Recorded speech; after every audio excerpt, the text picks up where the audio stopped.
주님의 이름으로 간절히 축원합니다. 오늘 읽은 이 말씀은 흔히 밭에 감추인 보화의 비유라고 우리가 잘 알고 있는 그런 비유입니다.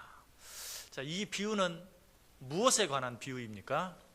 오늘 본문에 나와 있는 그대로 44절이 그렇게 말하고 있죠. 천국은 마치 밭에 감추인 보화와 같다. 이제는 질문하면 대답을 잘 하시는 것 같아요. 왜? 항상 제 질문에는 답이 이미 제목에 나와 있든 본문에 나와 있든 어디에든 나와 있다. 그래서 금방 무엇에 관한 비유입니까? 그러니까 천국이라고 잘 말씀해 주셨는데, 이 밭에 감추인 보화는 천국에 관한 비유입니다. 여러분은 천국 하면 어떻게 생각하십니까? 그렇지, 우리가 이 세상 살다가 정말 눈물이 많고 고통이 많고 수고와 슬픔뿐인 이 세상을 살다가 우리가 이 세상을 떠나면 가는 곳, 천국, 이런 생각을 할 때가 많을 거예요. 물론 그것도 맞습니다. 그러나 그것이 천국의 모습의 다는 아니죠. 천국의 모습은 우리가 이 세상을 떠나서 가게 되는 곳일 뿐만 아니라 이 세상을 사는 동안도 우리가 이 세상에서 육신을 가지고도 누릴 수 있는 곳, 갈 수 있는 곳, 그것이 바로 천국이라는 사실을 우리가 꼭 알아야 돼요. 어떻게 우리가 이 세상에서 육신을 가지고 천국의 기쁨을 누리며 살 수 있습니까? 비록 세상에 살지만, 비록 육신을 가지고 있지만 하나님의 다스림과 통치를 받으면 그것이 천국이 되는 것입니다. 세상에 살면서 세상적인 다스림, 세상적인 통치, 세상의 법외로만 살면 그 사람은 천국을 맛볼 수 없어요. 그러나 비록 세상에 살지만, 아직도 육신을 가지고 있지만 하나님의 다스림과 통치를 받으면 바로 그것이 천국이 돼요. 하나님이 다스리는 곳이 하나님의 나라고 그곳이 바로 천국인 것입니다. 그러므로 여러분이 정말 천국을 맛보고 경험하기를 원한다면 이 세상에 살면서도 하나님의 다스림을 받고 하나님의 통치를 받겠다라고 마음에 다짐하고 결단할 수 있기를 바랍니다. 그렇게 하면 우리가 이 세상에서도 천국의 기쁨을 맛볼 수 있다 하는 것을 보여주는 사건이 구약에 한 가지, 또 신약에 한 가지 있다고 말할 수 있어요. 구약에서는 어떤 사건을 보면 되냐면, 아브라함이 자기 아들 이삭의 아내감을 구하기 위해서 종을 자기 고향인 메소포타미아로 보내죠. 그래서 그 종이 자기 주인 아브라함의 고향이었던 메소포타미아에 가서 누구를 만납니까? 이삭의 아내가 된 리브가를 만나죠. 그래서 여러 가지를 확인해 본 결과 그가 정말 자기 주인의 며느리감이요, 자기 주인의 아들의 아내감인 것을 알고 그에게 가져간 금고리와 팔찌를 선물로 주고, 또 그 부모에게도 찾아가서 금, 은 등 폐물 등을 주면서 그 딸 리브가를 자기 주인의 아들의 아내로 삼게 해달라, 자기 주인의 며느리로 삼게 해달라라고 허락을 구하는 그런 모습을 보게 돼요. 자, 이제 이렇게 해서 리브가가 이삭이 있는, 한 번도 보지 않은 사람이죠. 그러나 그 이삭의 아내가 되기로 작정하고 이제 이삭이 있는 그곳을 향해서 떠나가는 모습을 보게 돼요. 자, 그때 그 리브가의 마음을 한번 생각해 보세요. 아직 자기의 신랑 될 이삭을 만나지는 못했지만, 그러나 이제 자기의 신랑이 될 그 리브가를 향해 떠나가는, 이삭을 향해 떠나가는 그 리브가의 마음, 얼마나 흥분이 되고 얼마나 기대가 되고 얼마나 설렘이 있겠어요. 그 마음을 그 리브가가 한 대답을 통해 잘 알 수 있죠. 아브라함의 종이 말합니다. 그 부모에게, 내가 당신의 딸 리브가를 우리 주인의 며느리로 데려가도 되겠느냐? 그러자 그 부모들이 뭐라고 말합니까? 우리가 리브가에게 직접 묻겠다.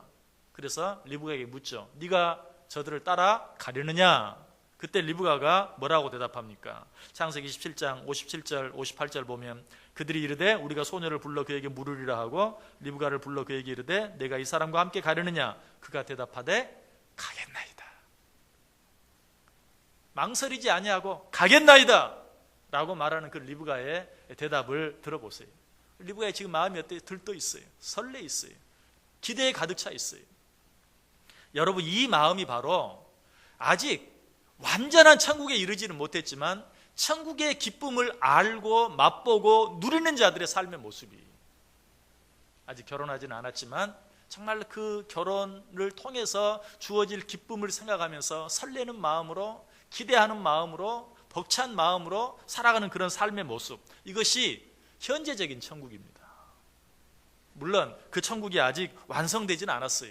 그러나 이 세상에 살면서도 완전한 천국의 모습은 아니지만 남편과 더불어 완전한 기쁨을 누리고 행복을 누리는 삶은 아니지만 이 세상에서 그날에 대한 기대와 설렘 속에서 기뻐하며 감사하며 살 수 있는 그런 삶, 이것이 바로 이 세상을 살면서도 우리가 누릴 수 있는 천국의 기쁨이라는 것이, 이것은 예수님의 가르침을 통해서도 여러 번 나타나죠. 예수님은 항상 뭐라고 말합니까? 신랑과 신부의 관계로 예수님과 우리의 관계를 표현하고 있는 것을 보게 돼요. 방금 말씀드린 것처럼 리브가 그랬던 것처럼 아직 결혼하지는 않았지만 결혼 날을 정해놓고 살아가는 신부의 모습, 그 모습은 어떻습니까? 자기의 모든 시간의 계획, 물질에 관한 계획, 모든 계획들이 결혼식에 맞추어져 있어요. 모든 생각이 결혼식에 집중되어 있어요. 그 날과 그 시간을 생각하며 살아가는 것이, 우리는 이미 예수 그리스도를 믿음으로 하나님의 자녀된 자들이죠. 주 예수를 믿으라, 그리하면 너와 내 집이 구원을 얻으리라. 여러분, 예수 그리스도를 믿으십니까? 영접하는 자, 곧 그 이름을 믿는 자들에게는 하나님의 자녀가 되는 권세를 주셨느니라. 여러분, 예수 그리스도를 여러분의 구주로 영접하셨습니까? 그럼 우리는 하나님의 자녀가 되었고 우리는 구원받은 자예요. 우리는 이미 천국 백성이 되었고 천국 시민이 되었어요. 그러나 그 천국에 우리가 아직 이른 것은 아니.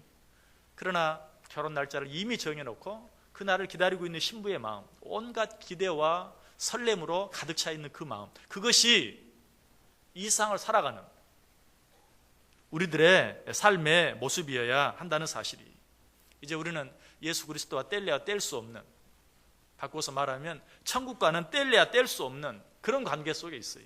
비록 신랑 되신 예수 그리스도와 얼굴과 얼굴을 맞대며 사는 건 아니, 그러나 어쩌면 그 기대와 설렘은 얼굴과 얼굴을 맞대는 것보다 더 클 수도 있어요. 여러분, 사실 우리는 그렇죠. 인간적으로 결혼을 앞둔 신랑과 신부가 설레는 마음으로 얼마나 좋을까, 얼마나 행복할까, 그러면 여러분 속으로 뭐라고 생각해? 가봐라. 인간의 삶 속에는 그럴 수 있어요. 그러나 진정한 천국, 정말 우리 주 예수 그리스도가 우리의 신랑이 되는 그런 삶에서는 그렇지 않아요. 이 세상에 살면서도 그 기대와 흥분과 설렘 속에 살지만 정말 그 나라에 이르게 되면 어때요? 그것과는 비교할 수 없는 더 큰 기쁨과 영광이 우리 가운데 있게 되는 것이죠. 우리는 비록 이 세상에 살면서 아직 신랑의 얼굴과 얼굴을 대면해 보는 것은 아니지만 약속되어진 그런 많은 것들을 생각하면서 이 세상에서도 천국의 기쁨과 맛봄을 늘 누리면서 생각하면서 살 수 있어야 된다. 이런 천국의 모습에 대해서 우리는 늘 이렇게 말합니다. 이미와 아직 사이에 끼어 있다.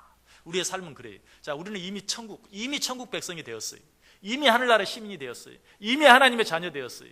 그러나 아직 뭐예요? 완성된 천국에 도착한 것은 아니. 그렇지만 우리는 이미 이루어진 그 천국의 기쁨을 우리는 항상 맛봐야 돼요. 항상 누려야 돼요. 그 기쁨을 이 세상에 살면서 누리며 살 수 있어야 된다.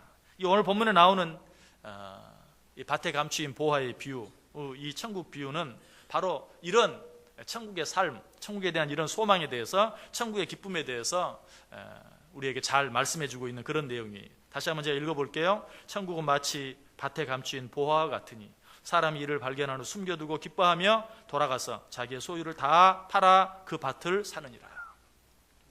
남의 밭에서 일하던 어떤 농부가 밭을 가다가 쟁기로 밭을 갈고 있는데 갑자기 쨍그랑 하는 소리가 나요. 이게 뭐지? 뭔가 쟁기에 걸렸는데 땅을 파보았더니 항아리가 있고 그 안에 온갖 보화가 가득 들어있는 것이, 여러분, 이것은 단순한 그저 이야기나 단순한 비유가 아니, 실제로 고대에는 은행이라는 것이 없었기 때문에 정말 귀한 보배가 있거나 보화가 있거나 돈이 있으면 땅속에 파묻어 감추어 두는 것이 가장 안전한 방법이었어요. 그래서 간혹 주인이 그것을 감추어 놓고 잊어버렸다든지 죽었다든지 이런 일도 있죠. 그래서 오랜 시간이 지난 후에 땅을 파다가 이렇게 발견되어지는 일들이 실제로 많이 있었어요. 그래서 그것을 실제로 많이 있었던 그 일을 지금 비유로 이야기하고 있는 것이, 어쨌든 이 보화를 발견한, 이 보물을 발견한 그 농부는 얼마나 기뻤겠어요. 얼른 그것을 다시 감추어 두고 집으로 돌아가죠. 이때 그 농부의 심정이 어떠했겠어요? 집에 무슨 조금 걱정거리가 있다든지 문제가 있다든지 지금 당장 쌀독에 쌀이 떨어져서 먹을 음식이 없다든지 등등 이런 것이 그 농부에게 기쁨을 빼앗아갈 수 있겠어요? 아니, 전혀. 오히려 그러면 더 기대가 큰 거예요. 나는 이미 저 밭에서 엄청난 보물을 발견했어요. 근데 지금 당장 집에서 쌀독에 쌀이 떨어져 있다는 것, 문제가 되지 않아요. 그것 때문에 내 마음이 불안하지 않아요. 근심이 되지 않아요. 걱정이 되지 않아요. 그것 때문에 원망, 불평은 더더욱 하지 않아요.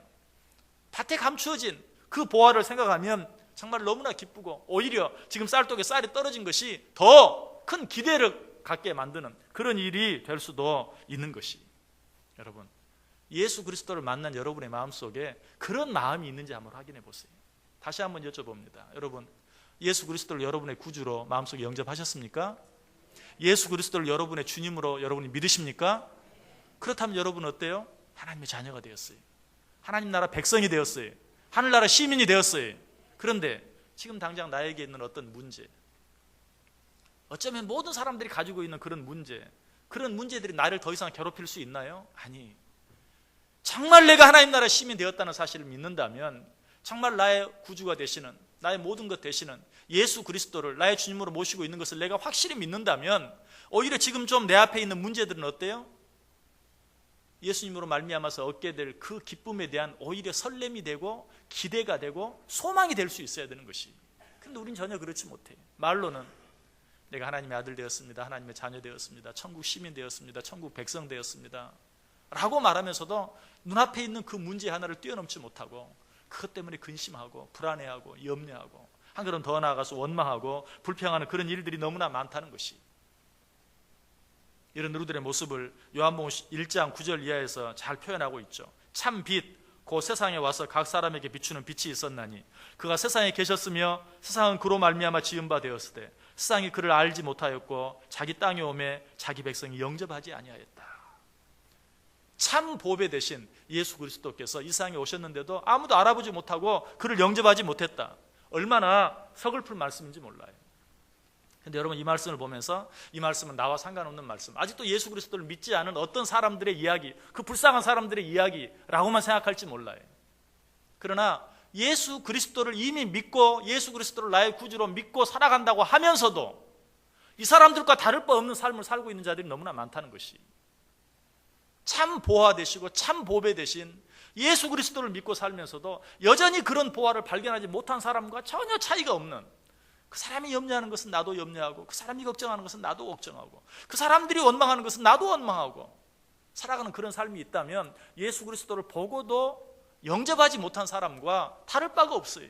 예수 그리스도를 영접하고도 그 기쁨을 누리지 못하는 사람과 조금 더 다를 바가 없는 것이, 여러분, 이런 모습이 우리 자신의 모습은 아닌지 한번 확인해 볼 수 있어야 돼요. 여러분, 예수 그리스도를 믿지 않은 사람들과 나 사이에 어떤 구별이 있습니까? 우리 지난 주일, 이번 주일 2주 연속 걸쳐서 세상과 구별된 삶을 살 수 있어야 된다. 우리는 세상과 우리들 사이에 그들과 우리를 구별할 수 있는 담이 있어야 된다, 벽이 있어야 된다라고 말했는데, 여러분, 정말 하나님을 알지 못하는 자, 예수 그리스도를 영접하지 않은 자, 그래서 이 자리에 없는 자, 그런 자들과 내 속에 내가 지금 이 자리에 앉아 있다는 것 외에 어떤 차이가 있는지 한번 확인해 보세요. 똑같은 일이 그 사람들에게 일어나고 내 안에 일어났을 때 과연 그 사람들과 우리 사이에 어떤 태도나 말이나 모든 것들에 어떤 차이가 있는지 한번 확인해 보아야 돼요. 우리는 진정한 보화를 발견한 자들이, 아니 그 보화를 내 안에 가지고 있는 자들이, 똑같은 일이 일어난다 할지라도 그들의 모습과 우리의 모습은 달라야 돼요. 1947년 어느 봄철에, 여러분, 이스라엘에는 베두인족들이 있죠. 이 베두인족은 어떤 사람들입니까? 천막을 치고 돌아다니면서 양을 치는, 그래서 오늘은 여기다 천막을 치고 양을 키우고 또 풀 있는 곳을 쫓아가서 또 그 다음은 저기다 천막을 치고 양을 치는 그런 베두인족들이 있죠. 유목민들이에요. 그런데 이들 중에 한 목자가 사해 북서 쪽을 지나가다가 정말 높은 산 벽에 구멍들이 뚫려 있는 것을 보고 신기하게 생각해서 돌멩이를 던지기 시작했어요. 마치 아이들이 양치는 아이들이 심심하니까 저 벽에, 절벽에 뚫어져 있는 구멍에 내가 돌멩이를 넣을 수 있나 없나 하고 돌멩이를 던져보았어요. 이 구멍에 던져놓고 저 구멍에 던져놓고, 그러다 갑자기 아까 쟁기질을 하던 농부가 쨍그랑 하는 소리를 들었던 것처럼 이 목자도 갑자기 돌멩이를 던졌는데 쨍그랑 항아리에 부딪히는 소리가 나는 거예요. 신기하죠. 아니, 저 높은 절벽에 뚫려 있는 구멍 속에 뭐가 있길래 내가 돌멩이를 던졌더니 항아리 부딪히는 소리가 나는가. 거기에 들어가 보았어요. 거기 들어갔더니 어때요? 실제로 항아리가 있어요. 그리고 그 항아리에는 양피지에 쓰여진 두루마리들이 거기에 담겨 있었어요. 야, 여기에 왜 이런 두루마가 있나? 펴보니까 양피지, 양가죽으로 만든 것이니까 이걸 어떻게 쓸까? 해보니까 신발끈, 옛날에는 어때요? 슬리퍼, 뭐라 그럽니까? 슬리퍼를 다 신고 다녔죠. 그냥 끈으로, 가죽끈으로 발에다 동여맨 그런 슬리퍼를 신고 다녔어요. 그 양피지를 보니까 야, 이걸로 그 신발끈 하면 만들면 참 좋겠다 하고 집에 가져갔어요. 집에 가져가서 막상 신발끈을 하려고 보니까 그것도 적당하지가 않아요. 그래서 이거 뭐 쓸모가 없다 하고 그냥 한쪽 구석에 처박아 뒀어요. 그런데 후에 알고 보니 그것이 무엇입니까? 성경의 사본 가운데 가장 권위 있는 사본 가운데 하나인 사해사본, 성경이 기록되어져 있는 그런 사본이었던 것을 후에 알게 되었어요. 여러분, 하마터면 어때요? 그 사해사본이 그 가치를 알지 못하는 한 목자에 의해서 신발끈으로 그저 쓰여버리고 말았을 수도 있어요. 아니, 거기에도 적당하지 않아서 그냥 버려졌을 수도 있어요. 그래도 마치 한쪽 구석에 처박혀 있다가 후에 그것을 알아보는 사람이 있어서 정말 사해사본이 발견되기도 했어요. 여러분, 그런데 우리가 꼭 이런 식으로 신앙생활 할 때가 참 많아요. 예수 그리스도, 우리의 구세주, 모든 것의 주인 되시는 우리 주 예수 그리스도가 내 안에, 나의 주인으로, 나의 구주로 내 안에 있어요. 그럼에도 불구하고 우리는 그 예수 그리스도로 말미암아서 마치 어떻게 그 사해사본 양피지에 쓰여진 두루마리를 가지고 신발끈이나 만들려고 하는 그 소년처럼 우리도 어떻게 하면 예수 믿어서 좀 잘 살아볼까? 어떻게 하면 예수 믿고 좀 건강해져 볼까? 어떻게 하면 예수 믿고 좀 성공해 볼까? 여러분, 우리가 예수 믿음으로 말미암아 그러한 은혜와 축복을 받을 수도 있어요. 그런데 예수 그리스도를 믿음으로 말미암아 어떻게 좀 부자 돼 볼까? 어떻게 좀 건강해져 볼까? 어떻게 보면 뭐 좀 성공해 볼까? 이것만 생각하는 것은 마치 그 사해사본을 가지고 신발끈이나 만들어서 쓰려고 하는 그런 정도에 불과해요. 왜? 예수 그리스도로 말미암아 우리가 얻을 수 있는 그 은혜와 기쁨과 축복은 그런 것들과 좋게 비교할 수 없을 만큼 큰 것이기 때문에. 그런데도 우리는 예수 믿고 살아서 예수 믿음으로 말미암아 어떻게 남보다 조금 더 부자 될 수 있을까? 예수 믿고 삶으로 말미암아 어떻게 남보다 좀 더 건강해질 수 있을까? 어떻게 예수 믿고 삶으로 좀 남들보다 더 크게 성공해 볼 수 있을까? 참 그럴듯한 생각이지만 그거는 예수 그리스도에 대해서, 예수 그리스도의 가치를 너무나 모르는 것이. 그런 것은 세상에서도 조금 힘 있는 사람 만나면 그런 사람 통해서도 내가 좀 더 부자가 될 수도 있고 좀 건강해질 수도 있고 좀 성공할 수도 있어요. 예수 그리스도를 그 정도만 생각하면 안 돼요. 예수 그리스도는 그보다 훨씬 더 귀한 것들, 아니 내가 생각할 수도 없는, 정말 보통 사람들은 상상할 수도 없는 정말 놀라운 것들, 귀한 것들을 우리에게 주실 수 있는 분인 것을 알아야 돼요. 우리는 그것들을 위해서 정말 주님 앞에 내 삶을 맡기고 주님께서 나와 함께 해주시기를, 그래야 할 때 이 세상을 살지만 이 세상에서는 그 어떤 일로도 내가 아무리 성공하고 아무리 부자가 되고 아무리 건강해도 도무지 누릴 수 없는 행복을 주실 수 있는 분인 것을 믿고 살아갈 수 있어야 돼요.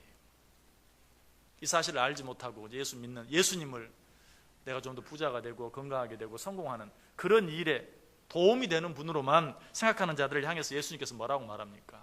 마태복음 7장 6절에 보면 거룩한 것을 개에게 주지 말며 너희 진주를 돼지 앞에 던지지 말라. 그들이 그것을 발로 밟고 돌이켜 너희를 찢어 상하게 할까 염려함이니라.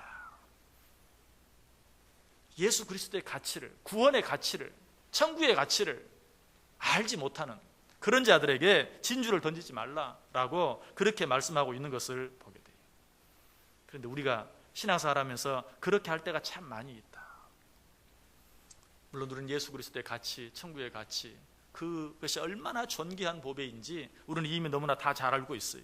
그럼에도 불구하고 정말 그처럼 귀한 것들을 가지고 사는 자처럼 살지 못하는 이유가 있어요. 그것은 무엇입니까? 마태복음 14장 15절에 보면 이 백성들의 마음이 완악하여져서 그 귀는 듣기에 둔하고 눈은 감았으나 이는 눈으로 보고 귀로 듣고 마음으로 깨달아 돌이켜 내게 고침을 받을까 두려워하매니라. 이 말이 무슨 말인 줄 아세요? 너희가 알기는 안다. 너희가 들어서 너희는 깨닫기도 했다. 그런데도 너희가 그처럼 존귀한 보배를 갖고 있는 자처럼 살지 못하는 이유가 뭔 줄 아느냐? 너희가 고침을 받을까 두려워합니다. 이게 무슨 말입니까? 좀 이해가 안 되죠. 내가 어떤 상태에 있든지 고침을 받는다면 좋아할 거 아니에요. 그런데 너희가 혹시라도 이 일로 인해서 고침을 받을까 두려워서 내가 너희들에게 말한 대로 너희가 살지 않는다. 그 의미가 뭐죠? 예수 그리스도가 이 세상에 가장 존귀한 분이요, 그 예수 그리스도를 믿음으로 말미암아 천국 백성 된, 천국 시민 된, 구원받은 그것보다 더 존귀한 것이 없다는 사실을 너희가 이미 알고 있다. 그럼에도 불구하고 너희가 그 기쁨을 누리지 못하는 것은 그 사실로 인하여 너희가 고침을 받을까 두렵다, 두려워하기 때문이다. 무슨 말이? 혹시라도 그렇게 하다 보면 예수님보다 존귀한 분은 없어, 천국보다 귀한 것은 없어, 그 믿음 가지고 살다 보면 이 세상에 있는 모든 것들을 다 포기해야 돼. 이 세상에 있는 모든 것들을 다 내려놓아야 돼. 그 예수님 믿다가 내 물질에 손해볼까 봐, 혹시라도 내 건강에 손해볼까 봐, 그 예수 그리스도 내가 믿는다고 얘기하면, 이 세상에 예수 그리스도보다 더 존귀한 분이 없다고 말하면 사람들이 뭐라고 말하겠어요? 그런데 왜 이렇게 부자 되려고 아웅다웅해? 왜 이렇게 좀 더 높은 사람, 높은 자리에 올라가려고 애써? 사람들이 그렇게 말할까 봐, 그러면 내가 가진 것까지도 혹시 포기해야 될까 봐 두려워서 가장 귀한 것을 가지고도 가장 귀한 것을 갖지 않은 자처럼 산다, 그런 말이에요. 여러분, 실제로 이런 사람들이 있죠. 가끔 로또에 당첨이 돼가지고, 복권에 당첨돼가지고 엄청난 많은 것을 가지고 있어요. 그런데도 그 사실을 이야기하지 못하죠. 왜? 그 사실을 이야기하면 여기저기서 이제 그만큼 가진 사람인데 이런 집 정도야 나 하나 줘도 되지 않아? 이런 것 정도야 포기해도 되지 않아? 사람들이 너무 달라들고 해서 귀찮게 할까봐 복권에 당첨되고도 당첨됐다는 사실을 숨기고 사는 사람들이 많죠. 그와 똑같다는 것이, 가장 존귀한 것을 내 안에 가지고도 내가 그 존귀한 것을 가졌다고 말하면 물질도 포기해야 될 것 같고, 건강도 포기해야 될 것 같고, 여러 가지 많은 손해나 누가 나에게 뭐라고 말해도 따지지도 못할 것 같고 손해 날 것 같고 하니까 그런 것을 숨기고 있는 것이 아니냐라고 우리에게 말하는 것이, 실제로 우리가 그렇게 신앙생활 할 때가 참 많아요.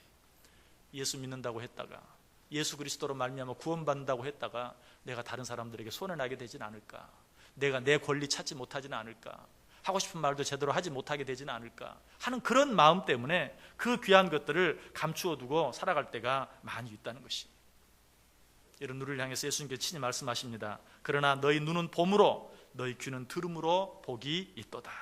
귀 있는 자는 들으라. 정말 너 안에 계시는 예수 그리스도가 얼마나 존귀한 자인 줄 아느냐, 그 사실을 인정하고 그 존귀한 것을 가지고 있는 자처럼 말하고 행동하며 살아가라 라고 우리에게 이야기하고 있어요. 오늘 이 자리에 나오신 저 여러분 가운데 예수 그리스도가 얼마나 존귀한 분인가 알지 못한 분은 하나도 없어요.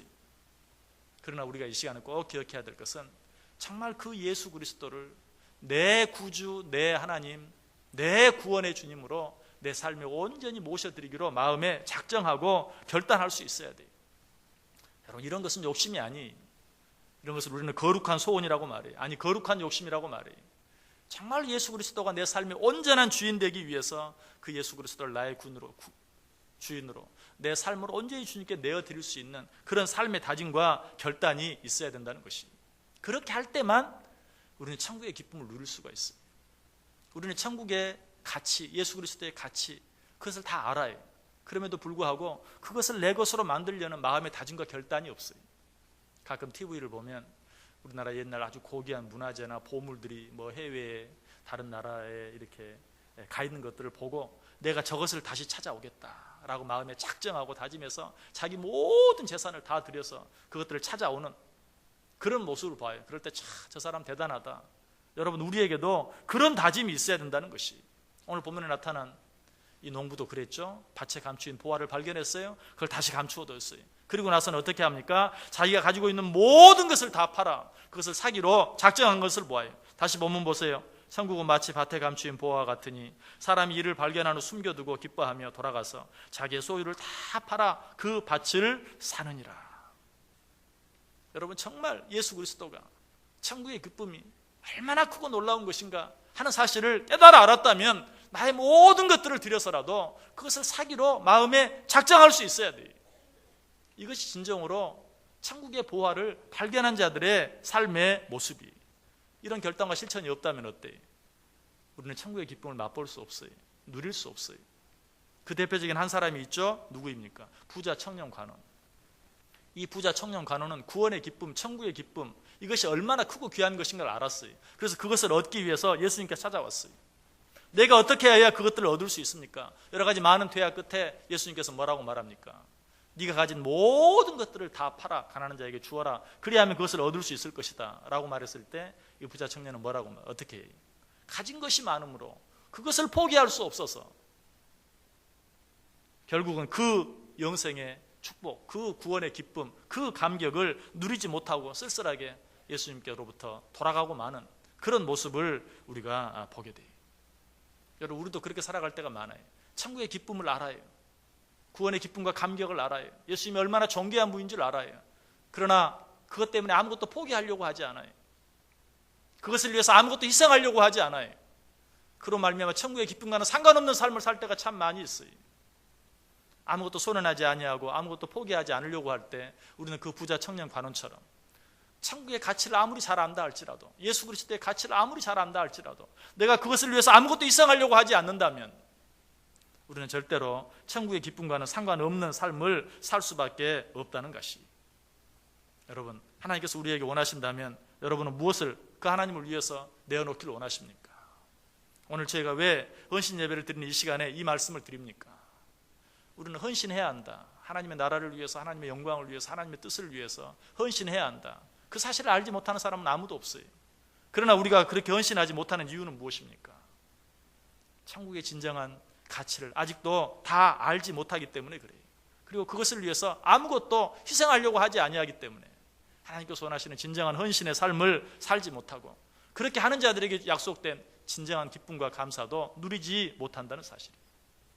그러나 이 부자 청년과는 달리 실제로 자기가 가진 것들을, 가장 귀한 것들을 내어놓고 드리고 헌신함으로 말미암아서 천국의 기쁨과 감격을 누렸던 자들이 있어요. 누구입니까? 먼저 베드로와 안드레.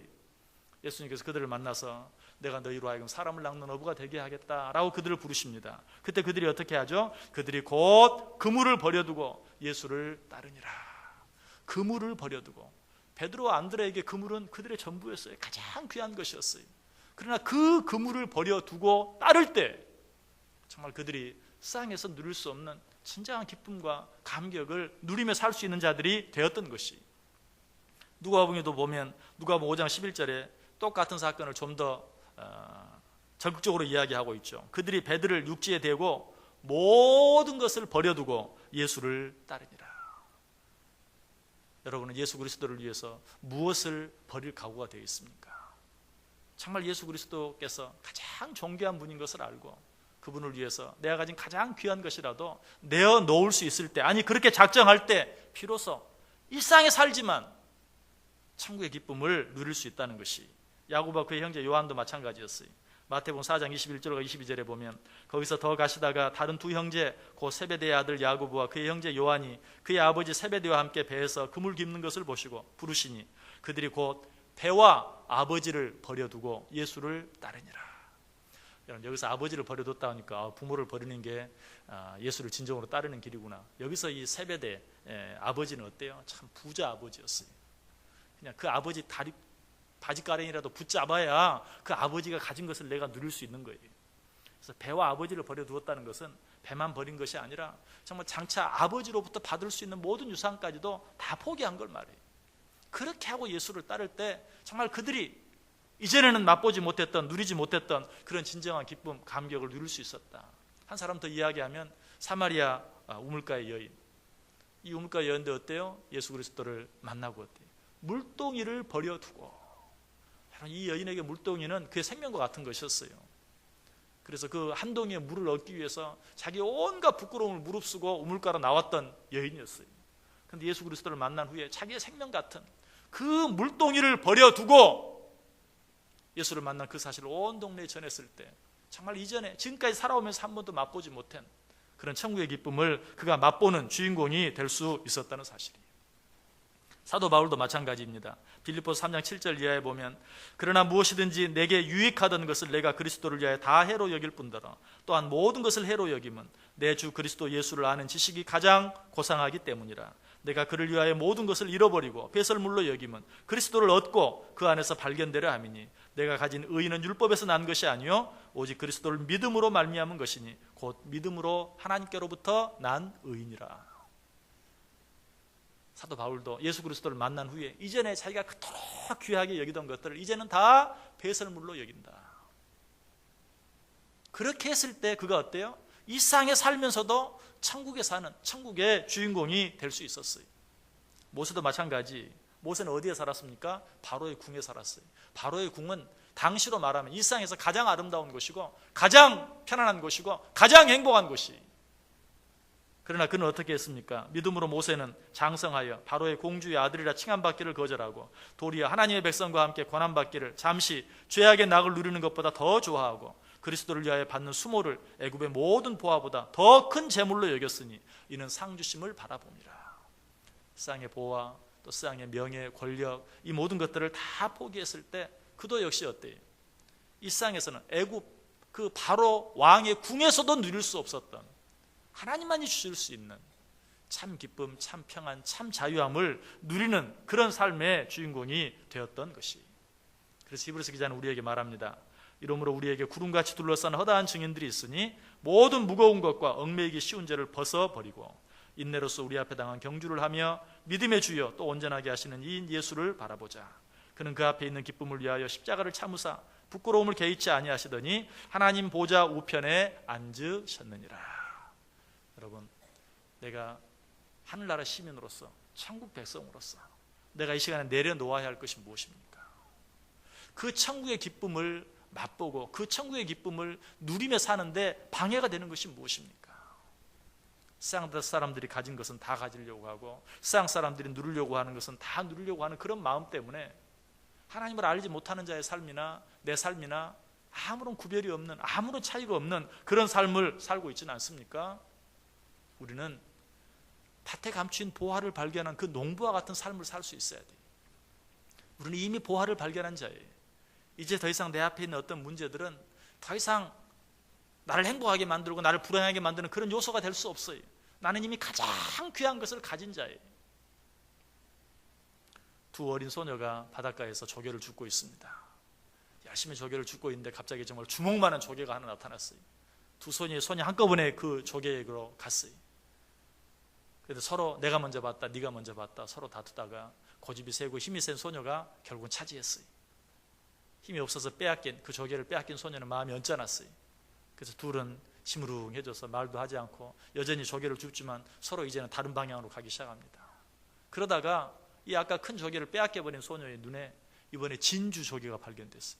엄청나게 큰 진주 조개를 발견하고 얼마나 기뻤는지 몰라요.